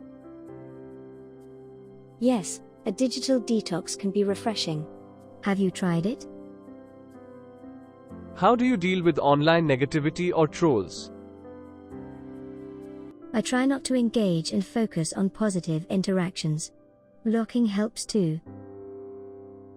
Do you think social media has made us more or less social in real life? It's a paradox. While it facilitates connections, it can also hinder face-to-face social skills. Are you concerned about the impact of social media on the younger generation? Yes, the pressure to conform to online standards can be detrimental to their self-esteem. How do you balance using social media and maintaining a healthy lifestyle? I set limits on screen time and can prioritize real-world experiences over virtual ones. Has social media affected your perception of body image? It has. Seeing idealized images can create unrealistic beauty standards. Do you think social media has made us more informed or misinformed? Both. It depends on how responsibly we consume and share information. Should there be stricter regulations on social media content? Yes, especially regarding harmful content and the protection of user data. How has social media impacted the dating scene? It's changed the way people meet and interact, but it comes with its own set of challenges. Do you think social media fosters a sense of community or isolation? It can do both. It connects like-minded people but can also lead to feelings of isolation. Have you ever regretted posting something on social media?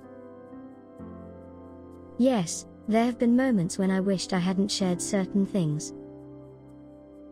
How do you think social media will evolve in the next decade? It will likely become even more integrated into our daily lives, with new features and platforms. Can social media be a reliable source of news? It can be, but it's crucial to cross-reference information from multiple sources. Do you think social media encourages authentic self-expression? It depends on the individual. Some feel liberated, while others may conform to societal expectations. Has social media influenced your purchasing decisions? Yes, I've discovered and bought products through social media recommendations. How has social media affected your understanding of cultural diversity? It has broadened my perspective by exposing me to diverse voices and experiences. Do you think social media fosters healthy competition or unhealthy jealousy? It can go either way. Healthy competition can inspire, but jealousy can also arise. How do you think social media has impacted the concept of fame? It has democratized fame, giving ordinary people the chance to become influencers or go viral. Do you believe in the concept of FOMO, fear of missing out, created by social media? Yes, it's a real phenomenon. The constant stream of activities can make us feel left out. How do you think social media has affected the way we express our political opinions? It has given everyone a platform, but sometimes it fosters echo chambers and polarized views. Should schools incorporate social media education into their curriculum? Absolutely, teaching digital literacy is essential for the younger generation. Do you think social media has contributed to the rise of online activism? Yes, it has empowered individuals to advocate for social and political causes. How has social media impacted the entertainment industry? It has changed how artists connect with fans, promote their work, and even create content. Can social media be a reliable tool for job hunting and professional networking? Yes, platforms like LinkedIn are valuable for connecting with professionals and finding job opportunities. How do you handle the pressure to curate a perfect online persona? I try to be authentic and share both the highs and lows of my life. Have you ever participated in a social media challenge or trend? Yes, it can be fun and a way to connect with others participating. How do you think social media has influenced travel experiences? It has made travel more accessible, with the ability to research destinations and share experiences. Do you think social media has influenced the way we define success? Yes, the pursuit of likes and followers can sometimes be equated with success. Has social media affected your attention span and ability to focus? It can be distracting, but I try to set boundaries to maintain focus. How do you think social media has impacted family dynamics? It has changed how families communicate and share updates, sometimes for the better, sometimes not. Do you think social media platforms should be responsible for content moderation? Yes, they play a role in ensuring a safe and positive online environment. How do you think social media has influenced language and communication styles? It has introduced new slang and abbreviations, shaping how we communicate online. Have you ever used social media for activism or to raise awareness about a cause? Yes, it's a powerful tool for spreading awareness and mobilizing support. How do you think social media has impacted the music industry? It has revolutionized music discovery and fan engagement through platforms like Spotify and YouTube. Do you think social media has contributed to the rise of influencer culture? Yes, it has created a new avenue for individuals to build personal brands and influence others. How has social media influenced the way we celebrate milestones and events? It has made sharing and documenting special moments a more public affair. Do you think social media has altered the concept of friendship? It has broadened the definition, with online friends becoming a significant part of social circles. How do you think social media has impacted the self-esteem of individuals? It can contribute to both positive reinforcement and negative comparisons, affecting self-esteem. Have you ever experienced social media fatigue, where you needed a break? Yes, the constant stream of information can be overwhelming at times. How do you think social media has influenced the fashion industry? It has democratized fashion, allowing smaller brands and influencers to have a global impact. Can social media be a reliable tool for learning and education? Yes, platforms like YouTube and educational forums offer valuable resources. How do you think social media has impacted the gaming community?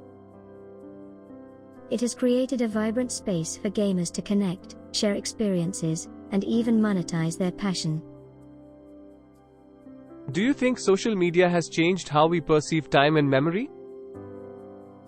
Yes, constant updates can sometimes blur the timeline of events in our lives. How has social media influenced the food and culinary industry? It has popularized food trends and provided a platform for sharing recipes and culinary experiences. Do you think social media has contributed to the rise of echo chambers? Yes, Algorithms often show us content that aligns with our existing beliefs. How do you think social media has influenced the perception of beauty standards? It has both challenged and reinforced traditional beauty standards, depending on the content consumed. Have you ever participated in or witnessed cyberbullying on social media? Fortunately, I haven't witnessed it personally, but I know it's a prevalent issue. How do you think social media has impacted the way we consume news during crises? It has provided real-time updates but also led to the spread of misinformation during emergencies. Do you think social media has made it easier or harder to trust information online? It's made it harder, as there's a lot of misinformation and fake news circulating. How do you think social media has affected the way we perceive and handle conflicts? It can exacerbate conflicts by providing a public platform, but it also facilitates dialogue. Do you think social media has influenced the way we form opinions on political issues? Yes, exposure to curated content can shape our perspectives on political matters. How do you think social media has influenced the gaming community? It has created a vibrant space for gamers to connect, share experiences, and even monetize their passion. Do you think social media has changed the dynamics of long-distance relationships?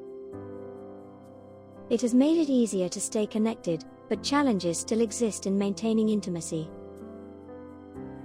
How has social media impacted the concept of viral fame? It has allowed ordinary people to become overnight sensations through viral content. Do you think social media has influenced the way we perceive and handle mental health issues? Yes, it has both raised awareness and sometimes perpetuated harmful stereotypes. How do you think social media has influenced the way we express grief and loss? It has provided a platform for sharing condolences and memories, but also raises concerns about privacy. Do you think social media has influenced the way we shop for products and services? Yes, reviews and recommendations on social media often impact purchasing decisions. How do you think social media has impacted the dating scene? It's changed the way people meet and interact, but it comes with its own set of challenges. Do you think social media has contributed to the rise of cancel culture? Yes, it can quickly amplify public outrage and lead to consequences for public figures. How do you think social media has influenced the perception of success and achievement? It has sometimes equated success with external validation in the form of likes and followers. Do you think social media has made it easier or harder to maintain genuine connections? It has made initial connections easier, but maintaining depth requires effort beyond online interactions. How do you think social media has influenced the way we experience live events? It has made events more accessible to a global audience, but there are concerns about over-documentation. Do you think social media has influenced the way we perceive and address societal issues? It has brought attention to issues, but sometimes the impact is diluted by online activism. How has social media influenced the way we celebrate holidays and special occasions? It has made celebrations more public, with shared moments becoming part of the online narrative. Do you think social media has changed our expectations for instant gratification? Yes, the constant stream of updates has conditioned us to expect immediate responses. How do you think social media has influenced the sports industry? It has expanded the reach of sports, with fans engaging in real-time discussions and reactions. Do you think social media has contributed to the rise of filter bubbles? Yes, algorithms often show us content that aligns with our existing beliefs, creating filter bubbles. How do you think social media has impacted the way we seek validation? It has created a culture of seeking external validation through likes and comments. Do you think social media has influenced the way we perceive authority and expertise? It has democratized information, but sometimes at the expense of expertise being overlooked. How do you think social media has influenced the way we navigate and form friendships? It has expanded the possibilities of connecting with people globally, but sometimes at the expense of local connections. Do you think social media has influenced the way we define and experience success? Yes, success is sometimes measured by online metrics, contributing to societal pressures. How do you think social media has influenced the way we document and share personal achievements? It has made personal achievements more public, sometimes blurring the line between personal and public life. Do you think social media has influenced the way we perceive and address mental health? It has raised awareness but sometimes oversimplifies complex mental health issues. How do you think social media has affected the way we form and express our political opinions? It has given everyone a platform, but sometimes it fosters echo chambers and polarized views. Do you believe social media has led to the rise of misinformation and fake news? Unfortunately, yes. The ease of sharing information makes it challenging to filter out accurate sources. How has social media impacted the way businesses handle customer feedback and complaints? It has forced businesses to be more transparent and responsive to customer concerns in a public forum. Have you ever discovered a new hobby or interest through social media? Yes, I've come across various hobbies and activities that I wouldn't have known about otherwise. How do you think social media has changed the way we perceive time and events? The constant updates can sometimes create a distorted sense of time, with events feeling more immediate and fleeting. Do you think social media has influenced the way we define and pursue personal success? Absolutely. The pursuit of online recognition can sometimes overshadow personal fulfillment. How do you manage the balance between staying informed on social media and avoiding information overload? I try to curate my feeds, follow reliable sources, and set time limits to avoid getting overwhelmed. Have you ever participated in a social media campaign or movement for a social cause? Yes, I've joined online movements to raise awareness about various social issues. How do you think social media has influenced the perception of beauty and body image? It has both challenged and reinforced traditional beauty standards, depending on the content consumed. Can you recall a moment where social media positively impacted your life? Yes, I've connected with people who share similar interests and formed meaningful connections. How do you handle disagreements or conflicts that arise on social media? I try to engage in respectful dialogue, but if it becomes toxic, I might disengage to maintain my well-being.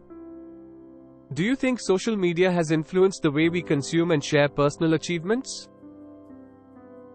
It has made personal achievements more public, sometimes blurring the line between personal and public life. How has social media impacted the way we express gratitude or celebrate milestones? It has made sharing moments of joy more widespread, but there are concerns about authenticity. Looking ahead, do you think social media will continue to play a significant role in our lives? Undoubtedly. It will likely evolve, presenting new challenges and opportunities for how we connect and share information.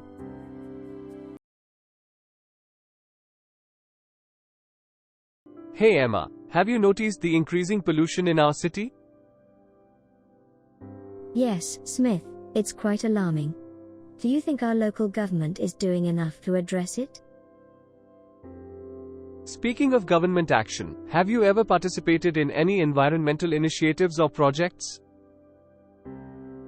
Absolutely, Smith. Last year, I joined a community tree planting event to contribute to reforestation efforts. Have you done anything similar? Not yet, but it sounds like a great initiative. Do you believe individual actions like recycling can make a significant impact? Definitely, Smith. Every small effort counts. By the way, have you ever calculated your carbon footprint? Please like and subscribe our channel. It will help us to grow. No, I haven't. How do you go about doing that? There are online calculators where you input your lifestyle habits, and they estimate your carbon footprint. It's eye-opening. Have you considered trying it? That sounds interesting. I'll give it a try. On a related note, do you think sustainable living is feasible for everyone? It might require adjustments, but it's definitely possible. Have you adopted any sustainable practices in your daily life? I've started using reusable bags and containers. It's a small step, but every bit helps. Do you think businesses should play a more active role in promoting sustainability? Absolutely. They have a significant impact. Have you heard of any companies in our city taking substantial steps towards sustainability? Not really. Are there any environmental issues that you feel are often overlooked in discussions? Biodiversity loss is a big one. People often focus on climate change, but the loss of species is a critical issue. Have you looked into any local biodiversity conservation projects? No, I haven't. Can you recommend any? The Wildlife Conservation Society has ongoing projects in our area. Have you ever been to any environmental awareness events or workshops? I haven't, but I'd like to. Are there any you'd recommend attending? The Green Expo in our city is fantastic. It covers a wide range of environmental topics. Have you ever considered driving an electric car to reduce your carbon footprint? I have, but they're quite expensive. Do you think the government should provide more incentives for sustainable transportation? Absolutely. It would encourage more people to make the switch. Have you ever written to local representatives about environmental concerns? Not yet. Do you think such efforts make a difference? They can. Public pressure often leads to policy changes. Have you ever participated in a beach cleanup or similar environmental activities? No, but it sounds rewarding. Do you think social media is an effective platform for spreading environmental awareness? Definitely. It has a broad reach. Have you ever unfollowed or stopped supporting a brand due to their environmental practices? Not consciously. Should consumers be more mindful of the environmental impact of the products they buy? Absolutely. Every purchase is a choice. Have you ever considered growing your own fruits and vegetables to reduce your ecological footprint? I live in an apartment, so it's a bit challenging. Do you think urban planning should prioritize green spaces? Without a doubt. They provide essential breathing spaces. Have you ever been to a city known for its eco-friendly infrastructure? No, but I'd love to. Any recommendations? Copenhagen and Vancouver are excellent examples. Have you ever been frustrated by the lack of recycling facilities in our city? Definitely. It feels like there should be more convenient options. Do you think environmental education should be a mandatory part of the school curriculum? Absolutely. It's crucial for creating awareness from a young age. Have you ever attended a protest or demonstration for environmental causes? No, but I support the causes. Do you think the media gives enough coverage to environmental issues? It could always use more attention. Have you ever tried to influence your friends or family to adopt more sustainable habits? I have, but it's challenging. How do you approach those conversations?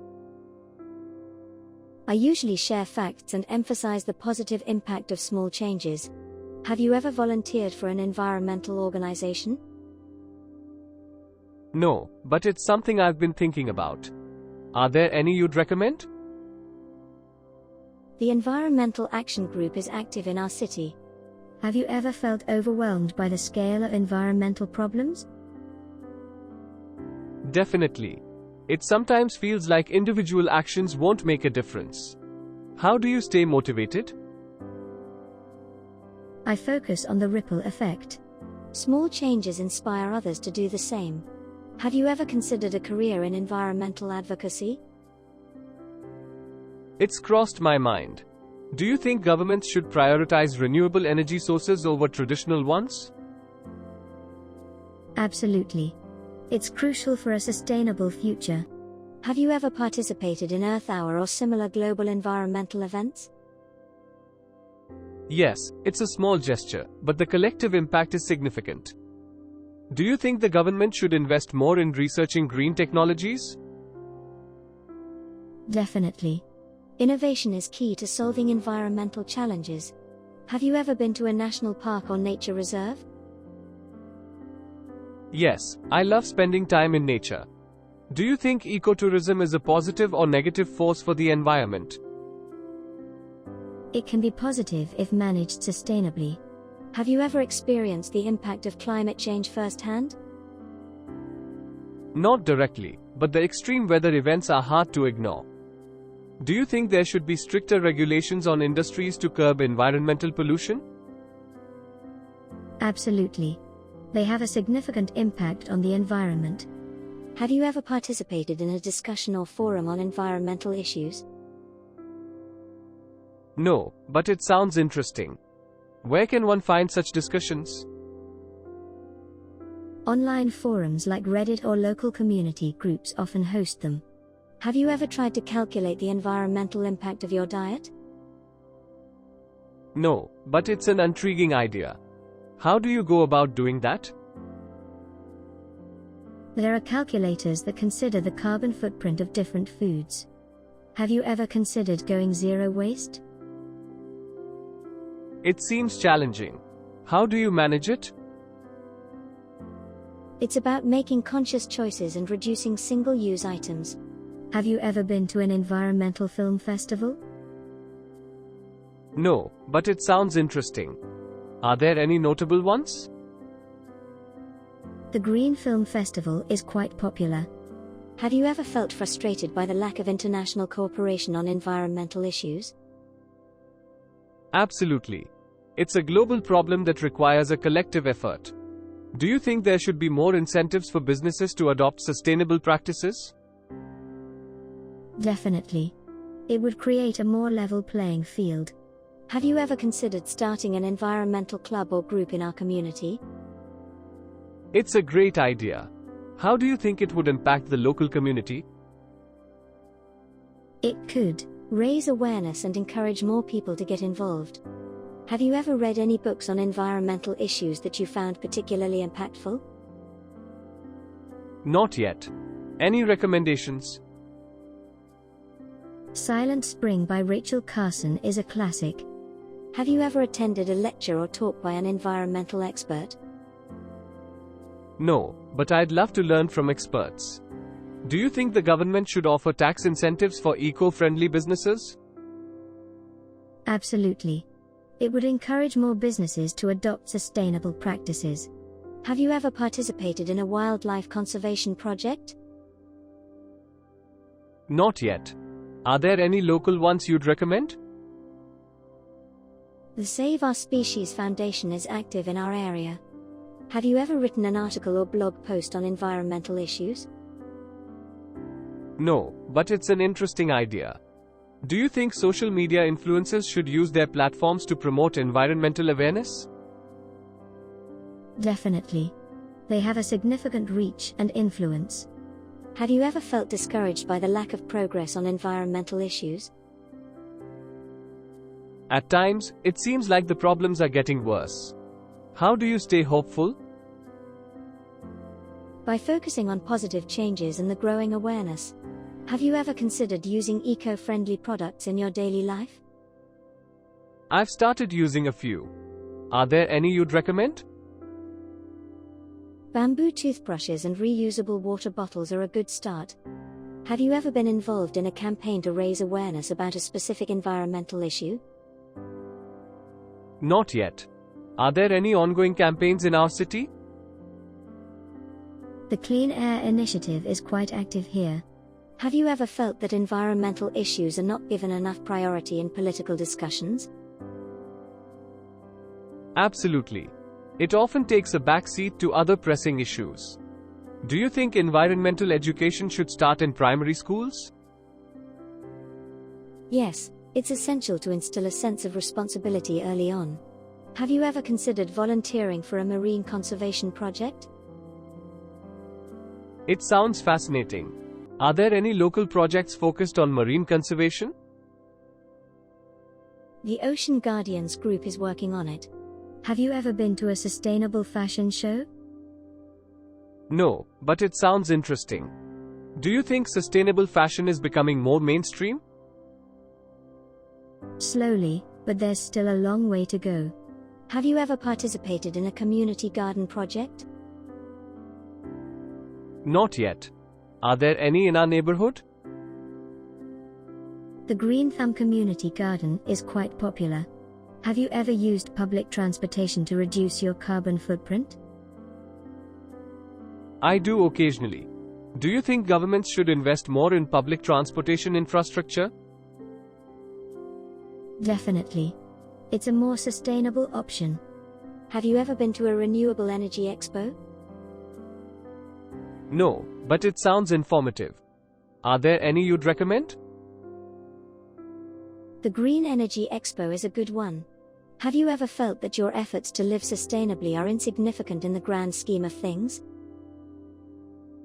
Sometimes, it feels like a drop in the ocean. How do you cope with that feeling? By remembering that every drop contributes to the ocean. Have you ever written a letter to a local newspaper expressing your views on environmental issues? No, but it's a good idea. Do you think sustainable living is more expensive than a conventional lifestyle? Initially, it might seem that way, but in the long run, it can be cost-effective. Have you ever participated in a community cleanup event? Not yet. Are there any coming up? The Green Clean Initiative is organizing one next month. Have you ever explored environmentally friendly travel options? I haven't. Do you have any suggestions? Train travel is more eco-friendly than flying. Have you ever considered installing solar panels on your home? It's crossed my mind. Are there any government incentives for solar installations in our area? Yes, there are tax credits available. Have you ever advocated for environmental policies in your workplace? Not yet. Do you think businesses should be legally required to adhere to certain environmental standards? Absolutely. It ensures accountability. Have you ever attended a sustainability conference? No, but it sounds like a great opportunity to learn. Are there any notable ones? The International Conference on Sustainable Development is quite renowned. Have you ever been involved in a beach restoration project? Not yet, but I've heard about the Coastal Cleanup Day. Are you familiar with it? I've heard of it. Is it a global initiative? Yes, it happens worldwide, usually in September. Have you ever explored eco-friendly alternatives for household cleaning? I haven't. Any recommendations? Vinegar and baking soda are effective and environmentally friendly. Have you ever attended a lecture on sustainable agriculture? No, but it sounds interesting. Are there any local experts you'd recommend? Dr. Harper from the Agriculture Research Institute often gives talks. Have you ever tried to reduce your water consumption at home? I've started using a low-flow shower head. Do you think water scarcity is a significant concern in our region? Absolutely. With climate change, it's becoming more critical. Have you ever participated in a community discussion about the impact of climate change on our city? No, but it seems like an important conversation. Where do these discussions usually take place? The Climate Action Group in our city often organizes such events. Have you ever been involved in a school project focused on environmental awareness?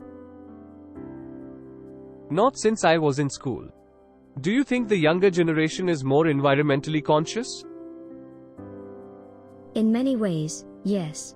They are often more aware of the consequences of inaction. Have you ever considered installing a rainwater harvesting system at home? It's something I've thought about. Is it common in our area? Some homeowners have adopted it, especially those interested in sustainable living. Have you ever participated in a plastic-free challenge? No, but it sounds like a worthwhile endeavor. How do you manage to go plastic-free? It involves using alternatives like glass, metal, and cloth instead of plastic items. Have you ever been part of a community-led initiative to protect a local natural habitat? Not yet. Are there any ongoing initiatives we could join? Friends of Nature is currently working on preserving a nearby forest. Have you ever explored the concept of permaculture for sustainable gardening? I haven't. What does permaculture involve? It's about designing sustainable and self-sufficient ecosystems. Have you ever considered organizing an environmental awareness event in our neighborhood? It's an interesting idea. How do you think the community would respond? It could bring people together and spark positive change. Have you ever felt that environmental issues are often deprioritized in electoral campaigns? Yes, it seems like there are more pressing issues during elections. Do you think environmental policies should be more prominent in political debates? Absolutely. The health of our planet affects everyone. Have you ever been to a farmer's market to support local and sustainable agriculture? Yes, I try to shop locally when I can. Do you believe that sustainable practices should be integrated into the education system at all levels? Definitely. It helps create a culture of environmental responsibility. Have you ever joined an online community focused on discussing and addressing environmental issues? Not yet. Are there any active ones you'd recommend? The Green Warriors community on social media is quite engaging. Have you ever explored the concept of slow fashion as a sustainable alternative to fast fashion? I haven't. What does slow fashion entail? It's about mindful consumption, choosing quality over quantity. Have you ever been to a wildlife sanctuary to learn more about local fauna? No, but it sounds like a great way to connect with nature. Are there any sanctuaries nearby? The Wild Haven Sanctuary is a good one. Have you ever participated in a citizen science project to contribute to environmental research? Not yet. Are there any ongoing projects that could use volunteers? The Bird Watchers Association often has projects that involve citizen scientists. Have you ever considered creating art or music with an environmental message? It's an interesting idea. How do you think art can contribute to environmental awareness? Art has a powerful way of conveying emotions and messages that can resonate with people. Have you ever looked into eco-friendly home construction materials? Not extensively. Are there any materials you'd recommend? Bamboo, reclaimed wood, and recycled steel are eco-friendly options. Have you ever attended a webinar or online course on sustainable living? No, but it sounds like a convenient way to learn. Are there any reputable platforms you'd recommend? The Sustainable Living Institute offers online courses. Have you ever explored the concept of upcycling to repurpose old items? I haven't. What's an example of upcycling? Turning old pallets into furniture or using glass jars as storage containers are common examples. Have you ever participated in a community dialogue on the environmental impact of industrial activities in our city? No, but it's an important discussion to have. How can one get involved in such dialogues? The Environmental Justice Coalition often organizes community forums on this issue. Have you ever considered reducing meat consumption to lessen your ecological footprint? It's something I've thought about. Do you think a vegetarian or vegan lifestyle is more sustainable? It often has a lower environmental impact, but it's essential to choose a balanced and mindful diet. Have you ever been to a green building or eco-friendly home showcase? No, but it sounds interesting. Are there any in our city? The Green Homes Expo is an annual event showcasing sustainable home designs and technologies. Have you ever attended a community workshop on composting? Yes, it was quite informative. Do you compost at home? Not yet. Is it challenging to start composting? It's fairly simple, and there are many resources available to guide you. Have you ever participated in a river or beach cleanup with a local environmental group? No, but it sounds like a hands-on way to make a difference.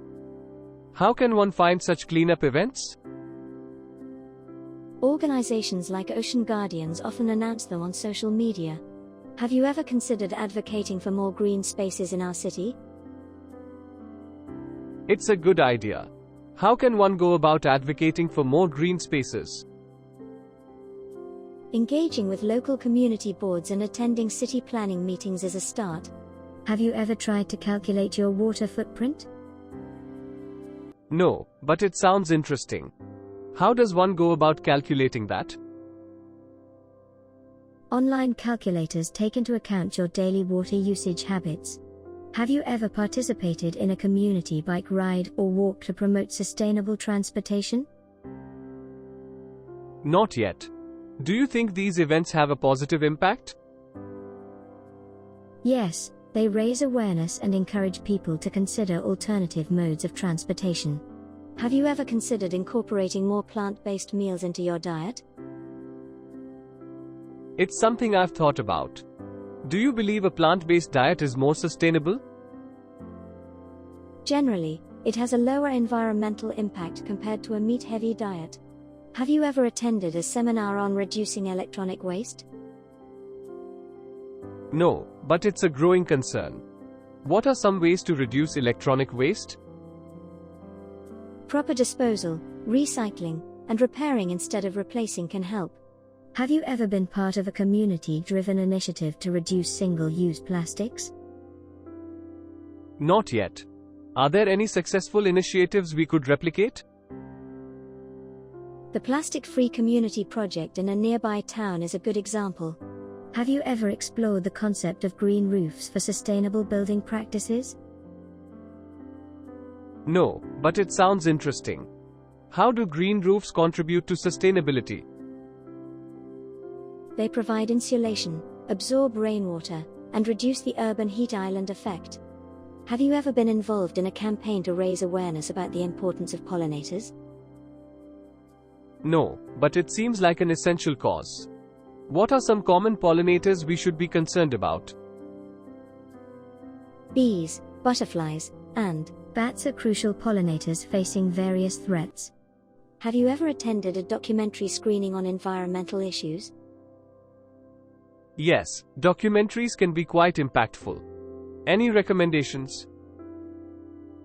Before the Flood and An Inconvenient Truth are informative. Have you ever considered switching to renewable energy sources for your home? I've thought about it. Are there any government incentives for homeowners? Yes, some regions offer tax credits or subsidies for installing solar panels. Have you ever participated in a neighborhood tree planting initiative? Not yet. How can one get involved in such initiatives? Local environmental groups often organize tree planting events. Have you ever explored the concept of a capsule wardrobe for sustainable fashion? No, but it sounds intriguing. What's the idea behind a capsule wardrobe? It involves owning a minimal, versatile set of clothing items to reduce fast fashion consumption. Have you ever attended a community seminar on creating eco-friendly gardens at home? No, but it sounds like a useful skill.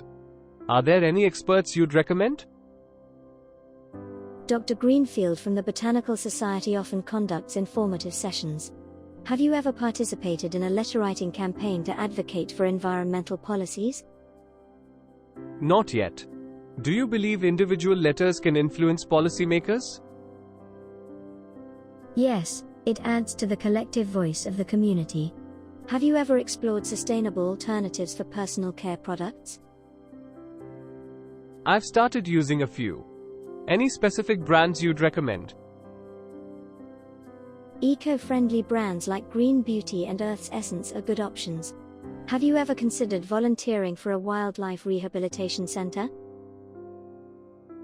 No, but it sounds like a meaningful way to contribute.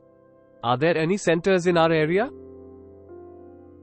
The Wild Care Sanctuary is actively involved in wildlife rehabilitation. Have you ever participated in a community conversation about sustainable waste management practices? Not yet. How can one join such conversations? Environmental organizations often host forums or discussion groups on waste management.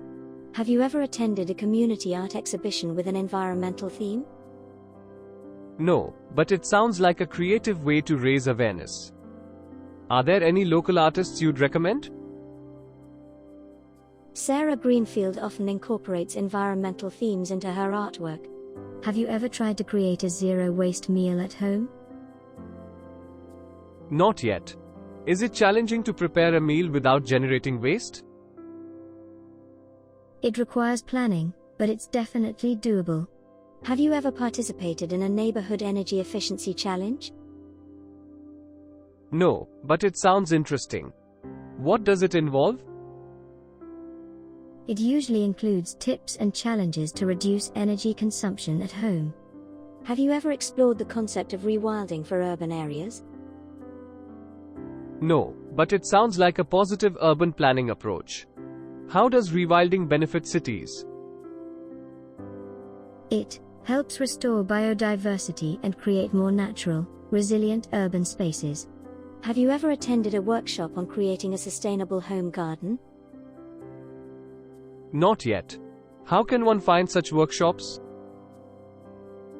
Local gardening clubs often organize them, or you can check with environmental NGOs in our area.